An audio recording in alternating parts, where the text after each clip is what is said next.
नमस्कार मित्रांनो, संजय गांधी निराधार अनुदान योजना, श्रावणबाळ योजना व इतर सर्व निराधार अनुदान योजनेतील दिव्यांग बांधव, विधवा महिला, वृद्ध नागरिक या सर्वांसाठी अतिशय महत्त्वाची बातमी असणार आहे. कारण की मित्रांनो, जानेवारी महिन्यासंदर्भातील पेन्शनबाबत मोठे अपडेट आता समोर आलेले आहे. त्या संदर्भात आपण सविस्तरपणे माहिती आजच्या या व्हिडिओमध्ये बघणार आहोत. तरी मित्रांनो, हा व्हिडिओ अतिशय महत्त्वाचा होणार आहे, तरी आपण हा व्हिडिओ शेवटपर्यंत बघा. मित्रांनो, आपल्या सर्वांना माहिती आहे की संजय गांधी निराधार अनुदान योजनेच्या जानेवारी महिन्याच्या हप्त्याबाबत मोठी चर्चा, मोठ्या अपेक्षा आणि अनेक प्रश्न सध्या लाभार्थ्यांच्या मनात आहेत. 2 हप्ते एकत्र मिळतील का? 5,000 रुपये अनुदानाची चर्चा खरी आहे का? केंद्र सरकारकडून पेन्शन वाढणार का? या सर्व प्रश्नांची सविस्तर आणि स्पष्ट माहिती आजच्या व्हिडिओमध्ये आपण बघणार आहोत. तरी मित्रांनो, चॅनलवरती नवीन असाल तर चॅनलला सबस्क्राईब करा, बेल आयकॉनला क्लिक करा, म्हणजे असेच महत्त्वाचे अपडेट आपल्याला वेळोवेळी मिळत राहतील. मित्रांनो, जानेवारी महिन्यात 2 हप्ते एकत्र मिळणार का? अनेक लोक म्हणतात की राज्य सरकारकडून असा निर्णय घेतला जाणार आहे की काही योजनांमध्ये 2 महिन्याचे पैसे एकत्र दिले जातील, म्हणजेच लाभार्थ्यांची संक्रांत गोड होईल. पण इथे एक गोष्ट नीट समजून घ्या मित्रांनो, सध्या ही चर्चा आहे. अजून सगळ्या योजनांसाठी असा अधिकृत कोणताही निर्णय जाहीर झालेला नाही. 2 महिन्याचे हप्ते या ठिकाणी पैसे एकत्र मिळणार नाही, कारण की या ठिकाणी या सर्व काही अफवा आहेत. लाडकी बहीण योजनेचे पैसे 2 महिन्याचे एकत्र देण्याबाबत चर्चा होती आणि ते दिलेसुद्धा जाणार होते, परंतु मुख्यमंत्री माझी लाडकी बहीण योजनेबाबत ही बातमी होती की 2 हप्ते मिळतील, परंतु आता एकच हप्ता कालपासून जमा होण्यास सुरुवात झालेली आहे. म्हणजे लाडक्या बहिणीच्या खात्यात फक्त 1,500 रुपये जमा झालेले आहे, परंतु निराधार बांधवांचे अजून कोणतेही प्रकारचे पैसे या ठिकाणी आलेले नाही. दिव्यांग लाभार्थ्यांचे अनुदान वाढवण्यात आलेले आहे. मग सर्वच लाभार्थ्यांना 2,500 रुपये दिलेले जाणार आहे का? तर या ठिकाणी तसं काही दिले जाणार नाही. पण आता केंद्र सरकारच्या माध्यमातून एक महत्त्वपूर्ण बैठक पार पडलेली आहे, ज्यात संपूर्ण ज्या काही सर्व योजना आहेत त्या योजनेतील लाभार्थ्यांची पेन्शन वाढीबाबत चर्चा झाली आहे. म्हणूनच मित्रांनो, यावर लवकरच निर्णय येण्याची शक्यता जास्त आहे. हा निर्णय अनेक लाभार्थ्यांसाठी चांगली बातमी ठरू शकतो.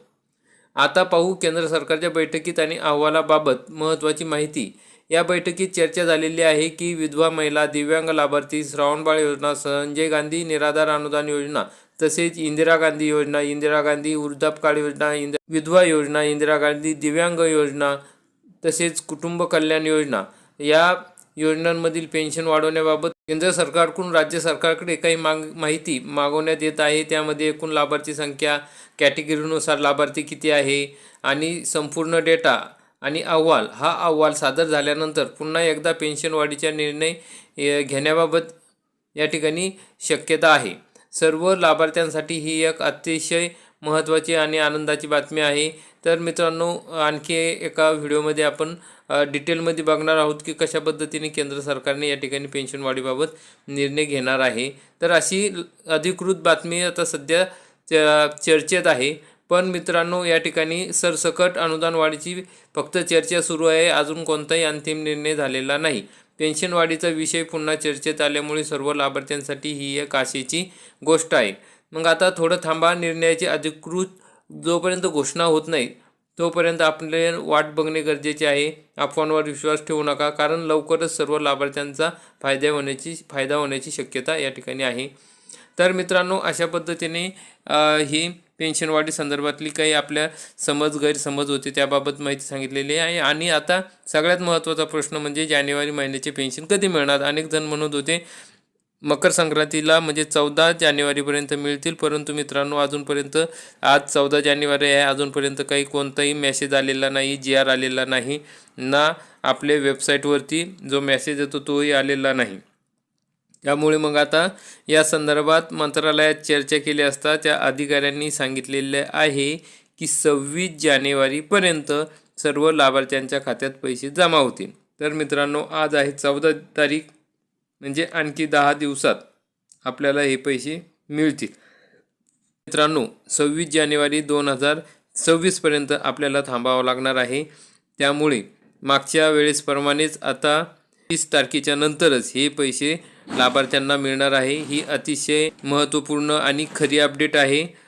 26 जानेवारी 2026पर्यंत आपल्या खात्यात हे पैसे मिळणार आहे. त्यामुळे इतर अफवांवर विश्वास ठेवू नका. काही जण सांगतात की आजपासून जमा झाले, उद्यापासून जमा झाले. तसे काही जमा वगैरे झालेले नाही, कोणताही GR आलेला नाही. परंतु या ठिकाणी मंत्रालयातून ही माहिती आपण विचारली असता त्यांचे अपडेशन चालू आहे. कागदपत्रांची त्या ठिकाणी दिव्यांग बांधवांची अपडेट करणे चालू आहे, जुळवाजुळव चालू आहे. मागच्या वेळेस काय झालं की काही दिव्यांग लाभार्थ्यांना त्याच्या मागच्या महिन्यात 2,500 रुपये आलेले होते आणि आता 1,500 रुपये आले. म्हणजे असं तांत्रिक प्रक्रियेमध्ये मोठे बिघाड झालेला होता, तो दुरुस्त करण्यात आता त्यांना जवळपास यश आलेलं आहे. तरी पुढील आठवड्यात हे पैसे पाठवण्याची त्यांची प्रयत्न चालू आहे. सांगितलेले आहे की 26 जानेवारीपर्यंत हे पैसे सर्व लाभार्थ्यांच्या खात्यात जमा होतील. तर मित्रांनो, अशा पद्धतीने ही महत्त्वाची अपडेट होती. आपल्या जास्तीत जास्त निराधार बांधवांपर्यंत, दिव्यांग बांधवांपर्यंत, आपल्या विधवा भगिनींपर्यंत, तसेच वृद्ध नागरिकांपर्यंत हा व्हिडिओ नक्की शेअर करा. आणि कुठेही बँकेत वगैरे जाऊन चक्रा मारू नका. त्यांना सांगा 26 जानेवारीपर्यंत हे पैसे जमा होतील. आणि त्याबाबत आणखी खरी आणि पुराव्यानिशी जर अपडेट आपल्याला मिळाली तर आपल्यापर्यंत आम्ही नक्की पोहोचू. तर मित्रांनो, अशा प्रकारची महत्त्वाची अपडेट होती. आणि व्हिडिओ आवडला असेल तर आपल्या या नवीन चॅनलला नक्की सबस्क्राईब करा. आणि तुम्हाला सर्वांना मकर संक्रांतीच्या खूप खूप शुभेच्छा. तिळगुळ घ्या, गोड गोड बोला. आपण हा व्हिडिओ बघितला त्याबद्दल खूप खूप धन्यवाद. जय हिंद, जय महाराष्ट्र.